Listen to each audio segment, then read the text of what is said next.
मैत्रिणींनो, आज मी खास माझ्या मैत्रिणींसाठी हॉटेलला जी भेटणारी भाजी वगैरे असते तर अशी ग्रेव्ही बनवली आहे मी। याच्यामध्ये तुम्ही हॉटेलचा स्वाद आता घरीच घेऊ शकता। ते एक ग्रेव्ही बनवून ठेवा, त्यामध्ये अनेक भाज्या तुम्ही बनवू शकता। ते व्हेज नॉन व्हेज सर्व प्रकारच्या। व्हिडिओ स्किप न करता शेवटपर्यंत पाहायचा आहे। शेवटी मी सांगितलं आहे चिकन शेवभाजी पनीर कसं करायचं आहे, म्हणून त्याचं मी तोंडी सांगेल आहे, रेसिपी नंतर टाकेल। पण ही ग्रेव्ही इतकी सुंदर आहे, हॉटेलला भाजी भेटते त्याच्यापेक्षा पण खूप सुंदर ही ग्रेव्ही आहे। हॉटेलची महिनाभर सडेल ग्रेव्ही खाण्यापेक्षा आपल्या घरची छान आणि स्वच्छ केलेल्या ग्रेव्ही बनवून ठेवा, जेणेकरून तुम्ही हॉटेलचा स्वाद घरी घ्याल त्याहूनही सुंदर। तर चला तर मग वेळ न वाया घालवता झटपट रेसिपी पाहून घेऊया। खडे मसाले घेतलेले आहे, दाखवते तुम्हाला। आधी मी इथे जिरं घेतलेलं आहे, त्यानंतर इथे बडीशोप घेतली आहे एक चमचा जिरे, तुम्हाला चमचा पण दाखवते। हा जो आहे आपला पोहे वगैरे खातो खिचडी भात तर ते एक चमचा जिरे, एक चमचा बडीशोप, इथे एक चमचा मी धणे घेतलेले आहे, इथे छोटा दालचिनीचा तुकडा घेतलेला आहे आणि बारीक करून घेतला असा। इथे मी 8 ते 10 फक्त काळी मिरी घेतली आहे, 8 ते 10। इथे 8 ते 10 लवंग घेतलेले आहे आणि ही कबाब चिनी हे पण मी 10-12 घेतलेले आहे। जवळून दाखवते, हे बाई याला कबाब चिनी म्हणतात, जी काडी राहते त्याला। आणि हे स्टार फूल घेतलेला आहे, 2 घेतलेले आहे, हे तुकडा आहे छोटा याचा जॉईंटचा, तर हे 2 स्टार फूल घेतलेले आहे। इथे दगडी फूल घेतलेला आहे आणि इथे मी 8 ते 10 अख्ख्या हिरव्या वेलची घेतलेल्या आहे। त्याच्यानंतर इथे मी जायपत्री घेतलेली आहे आणि इथे मी हे 2 चमचे मगज बी घेतलेला आहे। त्यानंतर इथे मी टोमॅटो घेतलेला आहे, मोठे 3 घेतलेले आहे। इथे कांदे 3 घेतलेले आहे। इथे चपटा मिरची घेतलेली आहे, या 12 ते 15 मिरच्या आहे चपटा मिरची।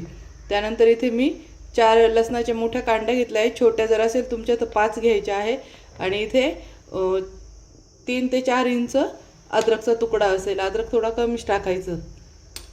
चला तर मग आता गॅसवर कढई ठेवली आहे। गॅसवर आता कढई ठेवली, कढईत पाणी छान उकळू राहिलं, त्याच्यामध्ये आपण लाल मिरच्या टाकून घ्यायच्या आहे। अगोदर या मिरच्या स्वच्छ धुवून घ्यायच्या आहे, कारण की या वाळलेल्या मिरच्यांवर धूळ वगैरे बसेल असते। त्यानंतर लगेच आता कांदा टाकून घ्यायचा आहे।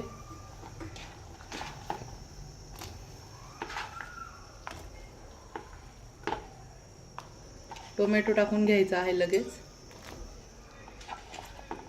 आणि आता हे छान शिजू द्यायचं आहे।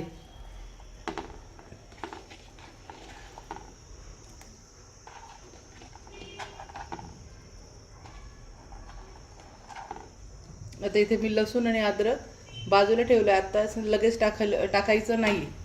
त्यानंतर आता आपण हे जे खडे मसाले परत मगज बी वगैरे आहे हे सर्व टाकून घ्यायचे आहे यातच।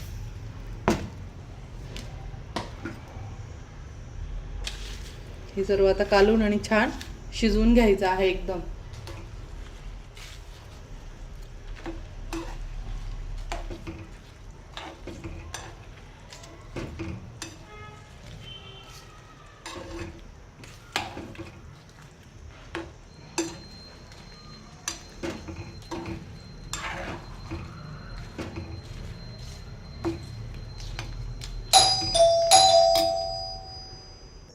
आता हे छान मस्त शिजू द्यायचं आहे, बारीक गॅसवर शिजू द्यायचं, म्हणजे खूप छान सगळं शिजलं जाईल।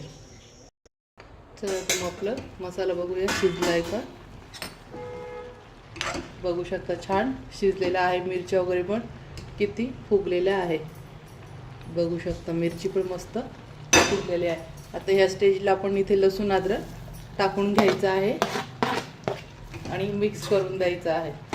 इथे लसूण अद्रक शिजवायचं नाही, आता हे टाकलं आहे, गॅस लगेच बंद करून घ्यायचा आहे आणि फक्त असं लसूण अद्रक यात कालून घ्यायचं आहे।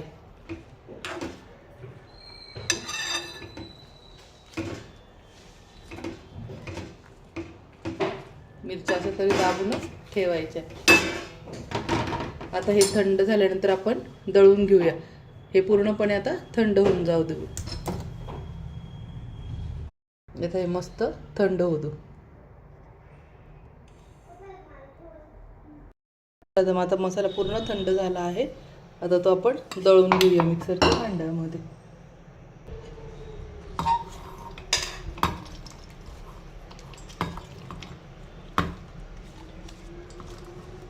सर्व थोडं थोडं घेऊन आणि छान वाटायचं, यात पाणी टाकायची काहीच गरज नाही, हा शिजलेला मसाला आहे त्याच्यामुळे छान एकदम बारीक पेस्ट होऊन जाते. आणि हे असं थोडंफार पाणी उरेलं असतं हे मसाल्याचं, हे फेकायचं आणि हे पण मसाल्यात घेऊन घ्यायचं आहे.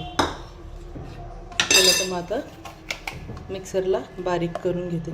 मस्त बघू शकता अशा पद्धतीने छान बारीक करून घेतलेला आहे. किती सुंदर पेस्ट झालेली. आता बाकीचा सर्व मसाला आपण दळून घेऊया. एका छान एअरटाईट डब्यात किंवा स्टीलच्या डब्यात कुठल्या पण काढलं तर याला काही प्रॉब्लेम नसतो.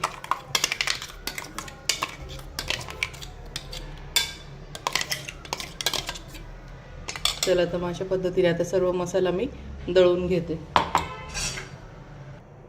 चला तर मग अशा पद्धतीने आता सर्व मसाला वाटणं झालेला आहे. इतकी सुंदर ग्रेव्ही आहे बघू शकता. कलर वगैरे पण किती छान आलेला आहे. मस्त बघू शकता. हे झाला आपला हा मसाला. यात काहीच टाकायचं नाही. आता हे फक्त फ्रीजमध्ये ठेवून द्यायचं आहे. याच्यामध्ये 10 ते 12 भाज्या आरामशीर होतात. हे आता असं पातळ दिसतं, आपण जेव्हा फ्रीजमध्ये ठेवतो तर त्यावेळेस हा मसाला फार घट्टा होतो. तर चिकनची भाजी करताना चिकन स्वच्छ धुवून घ्यायचं आहे. चिकन स्वच्छ धुतल्यानंतर त्याला दही हळद लावून आणि मीठ लावून मॅरिनेट करून ठेवायचं आहे. त्यानंतर तेलामध्ये फक्त हा मसाला टाकायचा आहे आणि कांदा, तळलेला कांदा टाका किंवा कच्चा कांदा टाकून परतून घ्यायचा आहे. आणि त्याच्यानंतर चिकन टाकून आणि वाफेत शिजून घ्यायचं आहे. खूप सुंदर आपलं. आणि बटर चिकन करायचं असेल तर मग बटर टाकायचं आहे तेलाऐवजी. तर झालं आपलं बटर चिकन. आणि शेवभाजीला फक्त हा मसाला टाकायचा आहे. थोडं पाणी टाकून आणि उकळी द्यायची आणि शेव टाकायची. कांदा वगैरे काहीच टाकायचं नाही. आणि थोडंसं दूध टाकायचं. तर झाली आपली शेवभाजी. पनीरच्या भाजीलाही सेम तीच प्रोसेस करायची आहे. तेल टाकून हा मसाला परतून घ्यायचा आहे. त्यानंतर पनीर थोडंसं दूध टाकून उकळी येऊन आणि पनीर टाकायचं. झालं आपलं पनीर. तर याच्यापासून तुम्ही खूप भाज्या बनवू शकता. तर कशी वाटली माझी रेसिपी? आवडल्या असेल तर माझ्या चॅनलला लाईक करा, सबस्क्राईब करा आणि शेअर करा. आणि असेच नवीन नवीन रेसिपी पाहण्यासाठी माझ्या चॅनलला फॉलो करायला विसरू नका. तोपर्यंत मस्त खा आणि मस्त राहा मैत्रिणींनो. Bye bye.